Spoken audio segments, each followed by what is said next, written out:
Growth Mastermind. I'm usually co-host with Dylan Nonaka. You're going to learn all about him today, but he's been replaced by by Andrew Romero, his good friend, and my good friend, who also heads up a great team in Northern California. Hey, Andy, how you doing, buddy? Doing well. How's everybody else here doing? Yeah, we're doing great. And the objective of this Team Growth Mastermind today, Dylan's team in Hawaii, we're going to talk all about him today, was, as of right now, the number one producing team in EXP in the United States. And Team Growth Mastermind is about multiple brokerages. We have team leaders from indie brokerages, from every brokerage you can name in the country. And the whole idea is that we share what's working, what's not, so that we can help each other grow. I don't know if you guys are aware of this, I'm sure you are, but about 35% of this $100 billion industry in commissions is earned in teams. And people as famous as Tom Ferry, right now there's 35,000 teams in America. He estimates there'll be 100,000 teams in America in the next 5 to 10 years, which will mean that teams will generate well north of 50, probably 60% of gross revenue. So we're all interested in learning how do we become a greater and greater part of that. So with that kind of lengthy introduction, Andrew, let's ask Dylan some questions and just really put him on the spot. Morning, Dylan. Good morning, guys. So why don't we I start? mean, Yeah, let's start with Dylan. Hey, how briefly did you get the team started, and how did you get to the place where you are today? It took you 20 years, right? It was 20 years in the making, but officially the team started in January of 2019 when I actually moved to EXP, and it was just my brother and a couple of friends that came from Wow. other brokerages, and we really just wanted like a name that we could call ourselves. I mean, it really wasn't this big vision about building the team that we have today. And so in the beginning, just for the first really 3 years, we were just kind of a gang. We were just had we had Sure. a co-marketing banner that we were under. And over the course of those 3 years, I started to develop. I realized really in 2019 and 20, when it got really busy, that I was a better lead generator than I was a real estate broker. I'm a competent real estate broker, but I'm pretty good at lead generation. And so we started just generating leads and sharing them with the folks that joined us. And from a team structure standpoint, if you're familiar with the EXP team structure standpoint, we're just a self-organized team. So we didn't have any official paperwork or team agreements or anything like that. And we were just kind of doing business together, marketing together. And in late 22, I had a discussion with the kind of admin staff about becoming a mega icon team, because there were some cap benefits to the team members. And so we were already at that point in 22, we did almost 200 million. I mean, we were at like 100 million by the Wow. time we even started. So we didn't do it the right way. I mean, we didn't do it the traditional way, I don't think, but that's a lot of what we do is not necessarily, it's kind of against the conventional wisdom, but that's how it began. And then in I think October of 22 is when we made the transition to official mega icon team. And then the growth has just continued from there. What's your anticipation in terms of volume this year? And let's face it, it's not the easiest market, right? So it's not like It's asking you in 2019 or 20. So what's your anticipation this year? 500 million. $500 Would be million. It's Yeah, half a we billion did dollar. 421 and 24, which is a 31% increase over the year before. So if we kind of stay on that clip, I mean, 500 million is definitely within reach. And your volume last year was? 421 was 24. Right. Okay. You just said that. Yep. Sorry, I just got Yep. distracted. So Yep. 424. And give us an idea of what's your average sales price, Dylan, when you aggregate out over the year? Really, the average sales price is like 480. So we sell Wow. everything, and so we have, we sell $5 million houses, and we also sell $50,000 lots, Right. sometimes $20,000 lots. So the average sales price isn't necessarily um, representative of the overall business, but that's actually a really cool dynamic that we have. Is if you look at team performance across the company, we're always in like the top 5 of volume and units, and that's not necessarily the case for other teams, because the high volume teams are in areas with high price points, so your unit counts are usually lower. And then the flip side is true, where the really high unit count teams are not in the volume leaderboard because they're in really lower price point markets where they do a lot more volume. So we have that kind of healthy mix. And so, like you said earlier, we're right now for 2025, just through 21 days of January, we're number one for volume and then number two for units. So we're always kind of, in the top five, and for the last year anyways. I think generally speaking, I don't know if you agree, but the vast majority of team leaders want to get bigger, want to grow bigger. And Andrew, we had this discussion on the last event, right? Of course, everybody wants quality of life, but we want to scale. And that's why it's so interesting. You have teams that do phenomenal volume. Perhaps they're in a very specialty market where everything's 2 million or 5 million and up, right? That's obviously a talent in itself. But the vast majority of America isn't priced there. So if we're going to go from 35,000 teams to 100,000 teams, according to Tom Ferry, if we're going to go there, that's a lot of middle America with some high-end stuff thrown in. Would you agree with that perception? Yeah, absolutely. And that's, for me personally, I've always preached to the team and my personal business. I always enjoyed the median price point business. I mean, Yeah. everybody aspires to be a luxury agent and wants to be a luxury agent.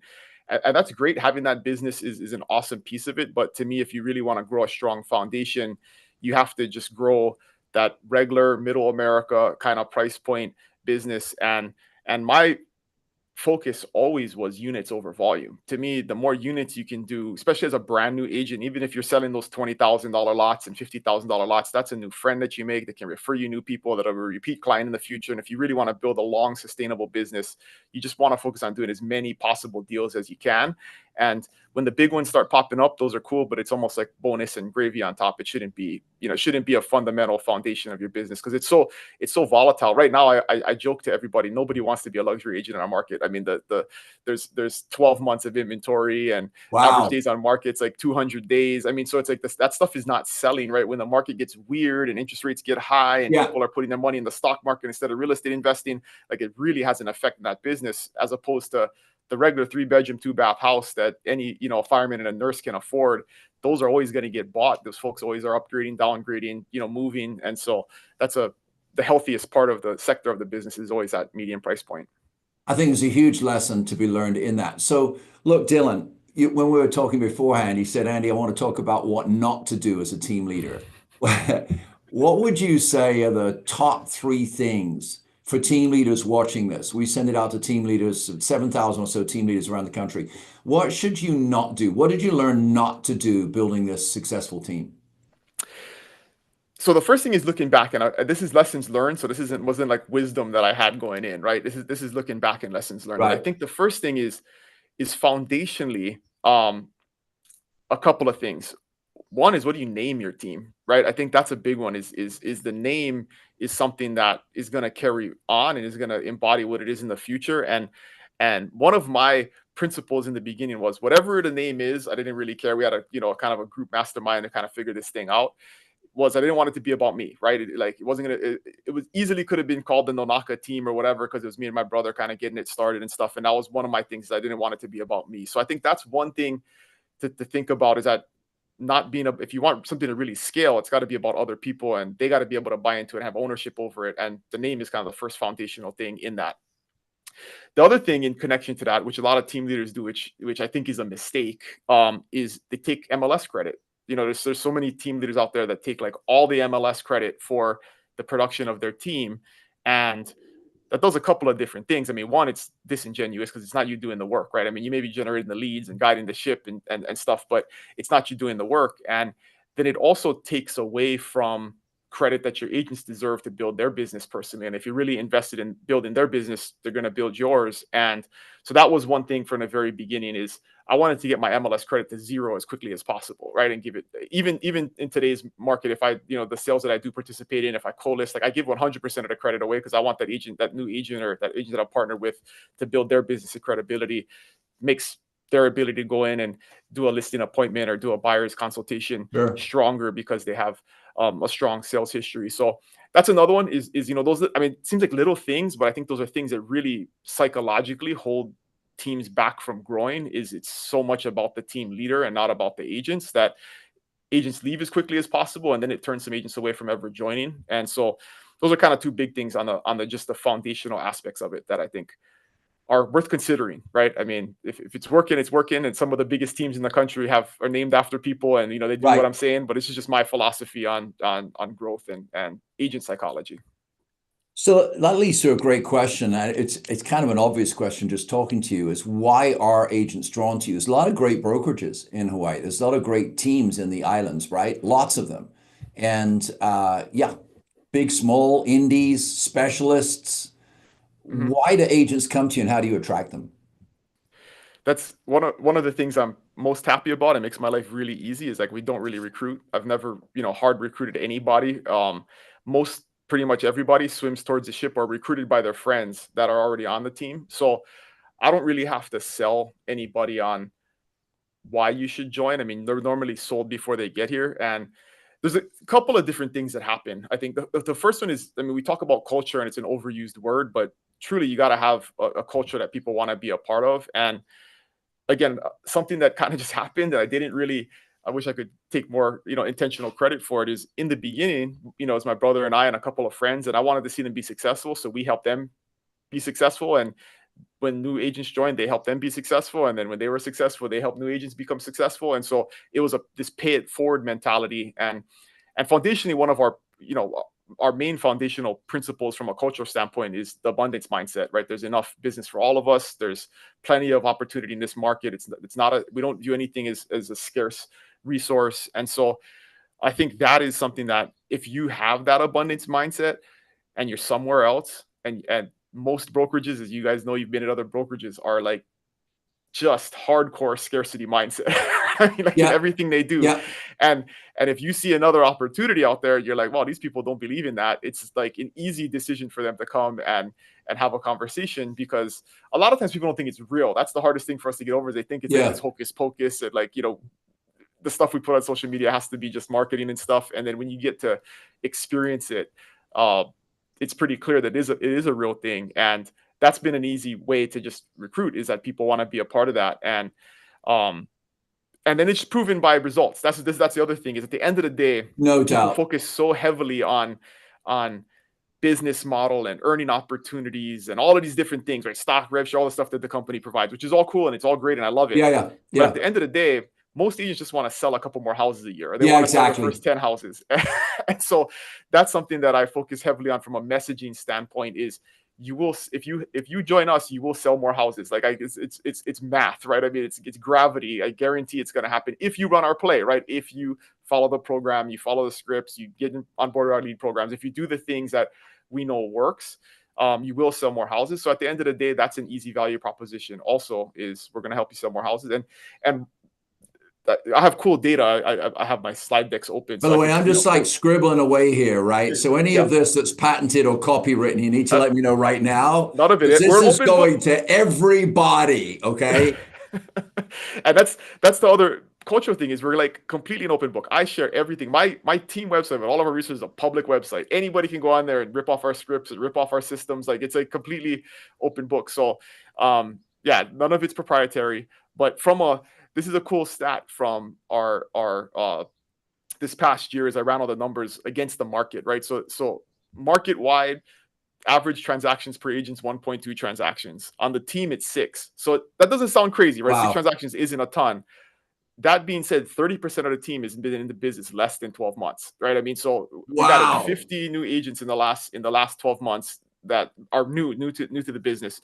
And so they're not even really in production yet, right? I mean, once they get into the flow, that number, if you take agents that are 12 plus months in the business, that number is well over 12, right? So it's like that we're selling a lot of houses per agent. And so that's a big one. And how many agents, bud? How many agents? We're at 154 right now. So a third of them, like 53 of them are, within the first 12 months. Provide enough support, because as I found out, when you bring in a new agent, they require a lot of time. As you bring in more agents, it's more to support. You keep providing enough support, because I mean, it's time consuming, right? Like helping them through their deals, helping them stay motivated. What are those systems you have in place as you've grown? Because like in my experience, it's different from 5 to 20 agents, what's it like going from 20 to 150 and still keeping those systems in place and valuable to these people that are on your team? It's been a painful evolution. So that's definitely the case. Yeah. We've learned a lot along the way. But it's a One quick of evolution, buddy. Since Yeah. 2019. I mean, that's like that in evolutionary terms. I'm over here getting inspired. Like this is the third year of my mega team. It's like, oh man, are we gonna hockey stick like Dylan? How do we do it? You know what I mean? That's why we do like Team Growth Mastermind. People That's right. genuinely want to know. And I Yep. like it because you're not a bragger guy. You're just like, hey, this is what we do. So answer the question. Okay, this might be a little bit of a long answer because there's a bunch of Okay. different aspects to it. One of it is who, not how.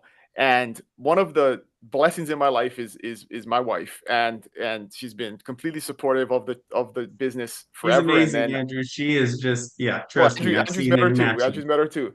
But she was a fourth grade teacher for 16 years, and in 2021 she gave up her career and joined us full time. She's not an agent, but she runs onboarding and agent training, and she's basically built systems for fourth graders, right? And it's like that's really effective when it comes to real estate agents. And so she took all of the crazy stuff that I had kind of put together that was a mess for years and consolidated it, made it simple, brought that beginner mindset to it, and says, and really asked questions and broke stuff down and made sense to a beginner. Because that's one of the curses that we have, is if you've been in the business for a while and you've been successful, where you see things and the way you operate at is at a totally different level than a beginner. And sometimes the stuff that we try and give to a beginner makes no sense, and because we have too much context, and you really have to break it down. So that's a big one, is having the right person to view the systems through that lens and view the resources through that lens.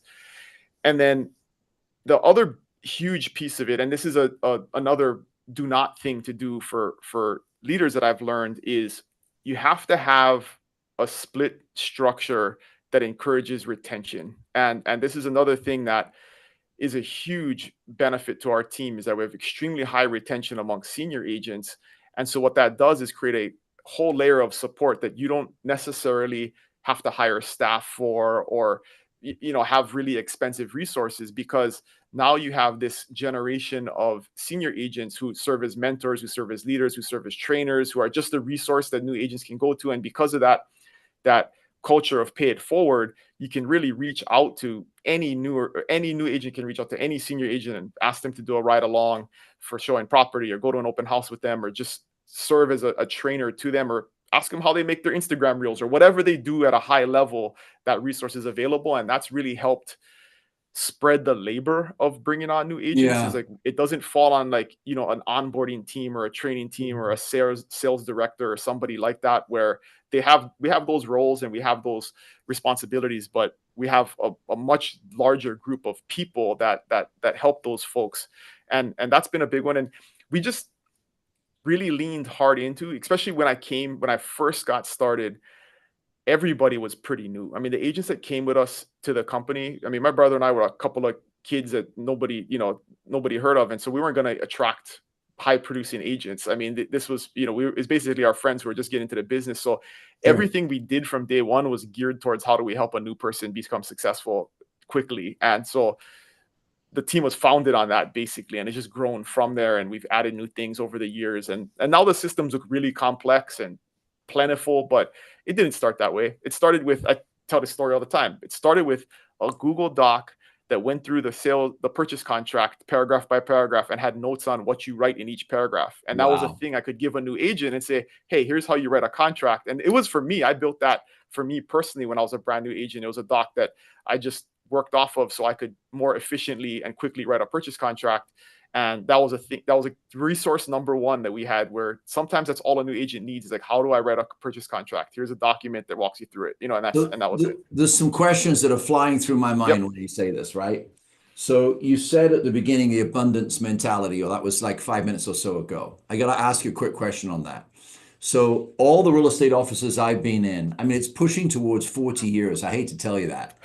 And the one thing that I predominantly remember is going into team meetings and everybody's like this, right? And they're holding to their chest that last lead they got, and they almost sort of like look at it like this, and like playing poker in case somebody sees the name and number. That's not an abundance mentality. It's like, I got this client, I got to keep them, right? obviously you've overcome that. Just from a really practical point of view, is that because partially, or what percentage is it because you've such a good lead generator that the agents on your team know that if they come to you, you're going to share that abundance with them and they can build, right? Or Mhm. is it because they're just extraordinary people and day one they do 5 open houses a week and get their own leads? I'm being a little sarcastic there, but Yep. the truth is somewhere in the middle there, right? What is it with you? I would say for the most part, new agents rely heavily on team provided leads. Right. So that's going to be true no matter what. But what I've found is, and this is actually a pain point of mine, is that, we'll take a brand new agent, they'll do 10, 15 transactions their first year, 90% of it will be team provided business. And then year two, they'll do the same thing, and then they'll do 5 or 10 more transactions based on their personal business. And then by year three, like they don't need us anymore. Like they're just off to the races, and they're so confident, and they're so competent at doing the business that they don't need the team provided leads anymore, which is great. We want that to happen, Yeah. but then it creates the need to bring on new agents to work that business. Because Yeah. one of my challenges is Yeah. like, and I state this publicly, I do Instagram posts about all this all day. Is like, we don't have enough agents to take all the leads that we get. I mean, there's Yeah. like truly an abundance. Like if you want to come and be busy on day one, I mean, we got some training programs. We got to put you through some onboarding and stuff. But Yeah. I mean, we can put you in front of leads immediately. We If generated I join you 17. today, if I join you today, how long before you let me take a lead? It depends on our schedule for our boot camp. So we do the boot camp about every Right. 6 weeks. So if you join, Okay. today and it's 6 weeks later, you might have to wait. But there's plenty of stuff you can do in between. So yeah, but pretty quickly. I mean, I like to try and get. This is another foundational principle is a culture of it's okay to fail. Is building a culture of it's okay to fail. And a lot of agents are very, as you guys know, this business is a business built upon failure, right? It's a business upon, Yeah. a 10% close rate at best in most cases. Yeah. And so if you're not, if you can't embrace that you're going to show 10 houses and nobody's going to buy one, and the 10th one is the one that somebody's going to buy, and you quit on 8, you never get to the 10th one. And so early on, that's something that we foster in new agents. Is like, hey, we're going to put you on the phone and in the car with people as soon as we possibly can. And you are going to be terrible at it. You're going to screw it up. You are going to fail. And it's okay. We're going to help you through that. We're going to give you more training. I'm going to fix stuff. If, something really bad that happens, my job is to come in and fix those things and help you through those things. And so it creates a culture of people not being afraid to go out there and do their business. And that's the hardest thing, I think, in the beginning for a new agent. Is they're so apprehensive about, am I going to get in trouble? Am I going to get my hand slapped? Am I going to Yeah. get Yeah. in trouble? Yeah. Whatever it is. And then at a I think traditional, I think new agents just want to get busy. They just want to get out there. They want to do stuff. And most brokerages just throw them out in an open house. Look, I'm a big open house fan personally. I've enjoyed them for years. I think it's changed culturally a bit, right? But they want to get busy, so you provide that business. You said something earlier. You said they'll do well if they run our play. I got it written down right here, so you did yep, say it, so don't yep. deny it. It's right. You said run our play. So if I met you at floor 1 and we're going up, well, I won't say Trump Tower because it depends on what your politics is, but you're going up a tower, okay? And we got 25 floors, and it's like 3 seconds a floor or whatever. What's your play? Tell me your play. Hey, Dylan, I heard about you and your success, and I'm in another brokerage and I really want to just grow. I did 5 deals last year, and I heard about you talking about this play. What's your play? What do you mean when you say run a play? Bing, 25th floor. So it starts with, we have an onboarding handbook that's like 37 pages long. So it's big. It's a lot of stuff, but it takes you step by step through how to set up. Phase 0 is setting up your business before you even have a license. All the stuff you should do: have a tax license, have a bio, have a headshot, right? Simple stuff like that.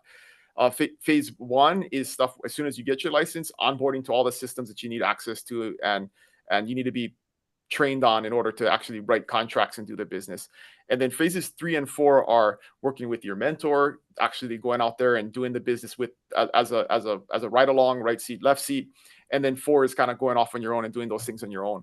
So it takes you through really step by step everything you got to do. And I've seen agents get through this. It seems like a lot of stuff, but I've seen agents get through it in 7 days. Some of them take 30 Wow. days. But if you actually go through that and check every single box and do every single thing, as soon as you get done, you are very ready to go out there and do business. It requires practice purchase contracts, different standardized trainings that we have throughout the week and that are available via video.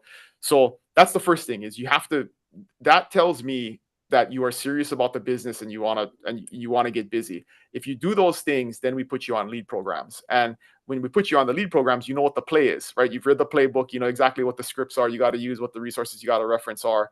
And so that's it. I mean, really, that's it, is you get through that, and then we put you on the phone and get you in front of people, and you start doing the business. And it's going to be rocky in the beginning. But the biggest piece of the play, which agents have to be dedicated to, is you got to give it 2 or 3 months, right? I mean, I've seen agents that struggle for the first, they do everything right. They do everything right for 2 or 3 months, and they're really getting discouraged. And then in month 4, they get 3 escrows. You know, in month 5, they get 2 more. And then so like, then the business goes, it's like the hockey stick, right? But it's like the ones that give up 60 days in, some of them get lucky and they get an escrow right out the gate, right? And they're motivated. But for the most part, it's the ones that I've seen this tail over and over and over again, where it's like they're really getting discouraged. And so a big piece of the play that's important from an agent standpoint is you got to be able to put in a full-time effort for 3 to 6 months to really see the results. And you guys know this, right? I mean, that's No, but it's it. great. It's great. It's great information. On all that training that you do you have a learning management system, a video platform where you can see who's open? No. We're building it right now, but no, we don't. Okay. I mean, it's pretty much Google Docs, and then we have plenty of engagement throughout the week. That's the other thing, is in addition to just like the video stuff and the stuff that's digital, throughout the week we have, and this is I was talking to my wife about this the other day. I'm always like getting these aha moments, right? And I think a really foundational like thing that you gotta have as a team, or that is a predictor of success. And this is something that there's a conventional wisdom against, is we don't like meetings, right? I hate meetings. I don't want to come to meetings. I hear agents tell me that I don't want to come to meetings all the time. We have tons of meetings, like, and that I think is a direct contributor to growth and success. Is we have the availability every single week, multiple times a week, pretty much 5 days a week, for an agent to plug in and get help with something that they need. So in person or on Zoom? On Zoom. It's all Google Meets, because we got agents on 4 islands. So I mean, you know, us being able to get together happens like once a year. Andrew was our keynote at our last event. He's an opening speaker at our last event. So about once a year we can bring everybody together. But throughout the week we have in Monday mornings, we have an Ask the TCs Anything meeting. So if you have any type of transactional question, skyslope question, you know, systems question, we have an expert TC team that manages 500 transactions a year, and they're available to answer questions. Then we have a transaction meeting. So if you have a transaction, you get a 10-minute time slot to come and talk about your transactions, touch base. I sit in on those meetings. If you have a broker question, I can answer those questions and help you. At 10 a.m., we call it our team foundations meeting. This is for agents in their first 1 to 90 days, where we cover foundational things that you need to know how to use in terms of resources and things like that. And it's kind of open forum. So if you have a question that you're afraid to ask in a bigger meeting, you can ask those questions and we work through it. It's group learning, right? The challenges that an agent's facing on day 30, the agents that are in day 1 are going to come up against those challenges, and they can hear it from somebody else, and we can talk it through and help them. At 11, we have our CRM meeting. So every week, Monday at 11, we go through using KV Core and Follow Up Boss. So agents have knowledge on how to do that. We give them updates. We give them strategies, tips, tricks. When we see an agent doing something really well, we have them share at that and tell everybody else what they're doing, like what they did during New Year's to get a bunch of responses from stuff like that. So that happens just on Monday. There's like 4 solid meetings on Monday where it's before noon. You can be highly engaged. How many total meetings a week? So there's those 4. Tuesdays we have a scripts meeting where we role play and we do scripts. On Zoom. Wednesdays is our main sales meeting. That's everybody attends from all the islands, and that's 10 a.m. on Wednesdays. On Thursdays we do an in-person meeting once a month at one of the locations. So I'll fly to another island, or we'll drive across the island. So there's always an in-person once a month at all the different locations. And then Fridays we do an attraction call. So if you have somebody who's interested in joining, I help you either schedule a meeting to talk with me on it, or give you scripts and strategies on how to talk to them. We talk about the brokerage and the team, and coach folks up on attraction. So that's the recruiting effort, basically. Look, we're coming up on time. I'm not hurrying you because I'm not interested. Yep. I could talk to you for hours. Let me ask you this. Would you be generous enough to share your calendar, and in this promo that we do to all these team leaders, we actually show them what your calendar is in the description? It's page 1 on our team resources website, and if anybody, it's all the links are public. If you want to be a fly on the wall and log in and join one of them, you're absolutely welcome. Give us how to get there, brother, because everybody online is going to want this, so we're going to put it in the promo. Theagencyteamhawaii.com. Hey Dylan, so out of curiosity, as I know this is a small to medium team issue that I've had. So you're scaling your program, you're sending people through the training, they're not selling houses, it's not going great for them. One, it's Great kind of a question. two-part question. One, what's your first step to jump in and try to help? And number two, let's say it's gotten a little further down the road. Let's say they're a few months in, they still haven't sold anything. Maybe they're getting a little negative to some other people on the team, perhaps. What's your steps to going about helping that people and maybe like solving that issue?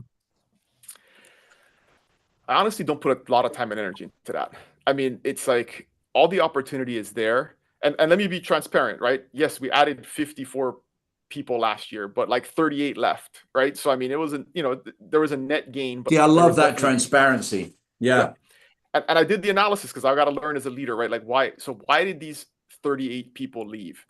And the breakdown was, I have it right here. So the breakdown was there was basically two categories of people, two general categories of those 38. 20 of them were people who joined and never engaged. For whatever reason, they thought it was a great idea. We did the onboarding, they joined and then did nothing, right? I mean, you guys all have experiences with team Yeah, members, right? Never yeah, attended anything, never did the onboarding, just never engaged, and then sooner or later they just wash out, right? They Yeah. just go away. Yeah. Um, and then 18 of them had a mix of reasons, right? They move out of the state. They, for whatever reason, they want to change a brokerage. I mean, whatever it is, there was a mix of those people. Of those people, 16 of them were on a lead program, right? So like received leads from the team and experienced the full opportunity that the team provides. My biggest takeaway from this experience and looking back was in almost every single case, this was a heartbreaking experience, right? Is part of our team offboarding is we give you a spreadsheet of all the leads that you received, and we say, hey, highlight the ones that you want to keep, and we'll let you take them. Like we will let you take the leads as long as you pay us the old referral when they Right. come back. Abundance Right. mindset, right? It's like I'm not going to make this hard on you. Like I want the client to be served. If you have a relationship with Right. them, please continue to work with them. And almost every single case that people are leaving say, I don't want any of them, I'm just leaving, right? Which tells me you never even similar tried. Like experience.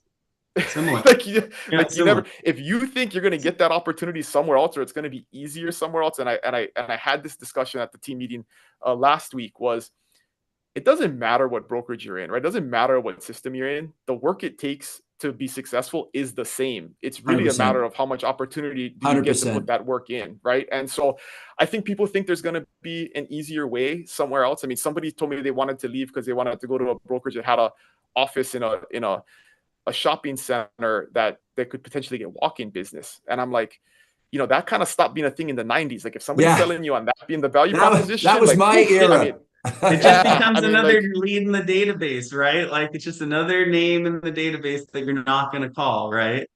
right. And I was like, hey, just make sure you do the analysis, right? How many opportunities a week do you get to sit at that desk? How many people on average walk in? Yeah. And what is the close rate on those people? Like, know what Yeah. that is before you commit to that being your Yeah. business plan, right? My Because I can tell experience you, is, But guys, people just get stuff in their head, and they think, Andrew, your question was really good. What I really see from Dylan is this. When I see Dylan, I see this. Not in like a mean way, but he actually said to you, I can't remember his words exactly, but it was almost like whatever happened to them, whatever. He still examined why they left, but he's looking at who's absorbing, who's yeah, doing the course, who's buying the plan. Let's make them great. Because yeah, Andy, we can spend so much time, and we've got to kind of wrap it up. I'll tell you, years ago, I started a church with like 3 people in my home. It grew to 1,000 people, right? And you look at every person who leaves, it's like, oh my gosh, maybe I did this wrong. Maybe I did that wrong. Maybe I did this wrong. And the people who are actually there are saying, could you please stop thinking about them and just help us? That's why we're here. yeah. And that was a huge life lesson for me, Andrew. I think that's, and I don't know if this is true that both you guys, right now, I'll interview both you guys. For me, I've noticed a trend.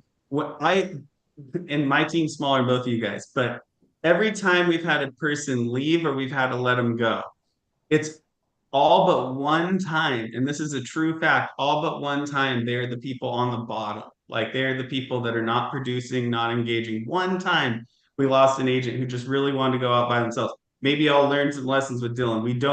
We brand Romero team, right? So is that a similar experience to you guys, that usually it's the people from the bottom that want to leave? How often are you losing top agents?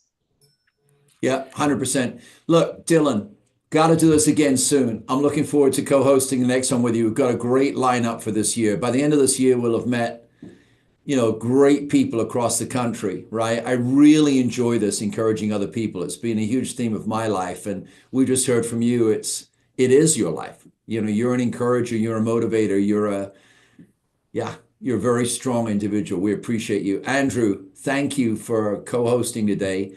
Dylan, appreciate it. Do you want to give Thanks, sir. any plug at the end, mate? That we'll put everything in the description, but anything you just want to draw people's attention to, a book you've written, or if you haven't written a book, I'd like to interview you and let's write a book about you. But for right now, what can we plug? Just follow me on IG, Kona Broker on IG. I try and post every single day some type of advice, business advice, whether it be motivation or tactical.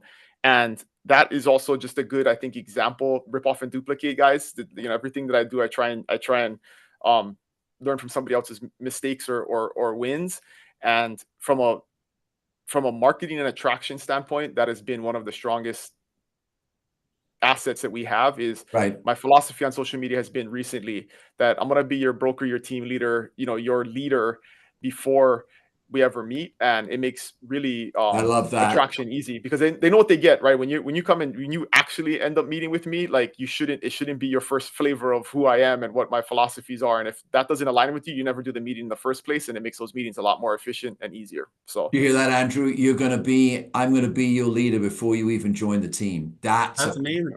a Hey, powerful way to finish. We when you see appreciate his you. operation in Hawaii, it's real easy to know why it's successful, I think. So look, my wife is basically angry with me every week that I did not come to that event. So next year, I'm going to sit in the back row with a notepad, and I'm going to have my iPhone on recorder, and I'm going to be there, brother. Okay? and you're going to speak at it. So I'm going to give you the dates here shortly. I think we should have the dates set up here shortly. So Appreciate plan on you it. both. I'm indebted to you both. Have an absolutely stunning year. Okay? Look forward to chatting again soon.